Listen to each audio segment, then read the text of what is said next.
ಅಬ್ದುಲ್ ಕಲಾಂ ಅವರು ಆತ ಹೇಳ್ತಾರೆ, ನನ್ನ ಜೀವನದ ಈ ನೆಲೆಗೆ ನಿಲುವಿಗೆ ಕಾರಣ Bhagavad Gita. Bhagavad says, see the flower, how generously it distributes perfume and honey. ಒಂದು 60 ವರ್ಷಗಳಿಂದ ಪ್ರತಿನಿತ್ಯ ರಾತ್ರಿ ಮಲಗೋದಕ್ಕಿಂತ ಮುಂಚೆ ಭಗವದ್ಗೀತೆ ಓದ್ತೀನಿ ಅಂತ.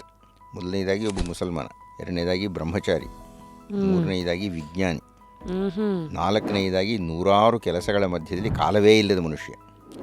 ಯಾಕೆ ಓದ್ತಾ ಇದ್ದಾರೆ?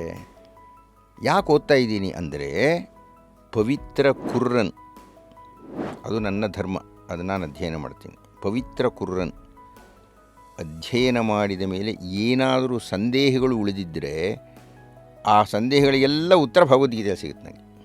ಶ್ರೀಮತಿ ರಶ್ಮಿಯವರೇ, ನಾನು ನಿಮ್ಮಲ್ಲಿ ಏನು ಪ್ರಾರ್ಥನೆ ಮಾಡ್ತೀನಿ ಅಂದರೆ, ಸುಲಭವಾದ ಮಾರ್ಗ, ಒಂದು ಪುಟಾಣಿ ಸಂದೇಶ, ಇವುಗಳಿಂದ ಭಗವದ್ಗೀತೆಯನ್ನು ಅಧ್ಯಯನ ಮಾಡೋಕ್ಕಾಗಲ್ಲ. ಅದು ರಾಗವೊಂದನ್ನು ಸಾಕ್ಷಾತ್ಕಾರ ಮಾಡಿಕೊಂಡಷ್ಟು ಕಷ್ಟ. ಫುಲ್ ವಿಡಿಯೋನ ನೋಡಿ on rapid Rashmi's YouTube channel.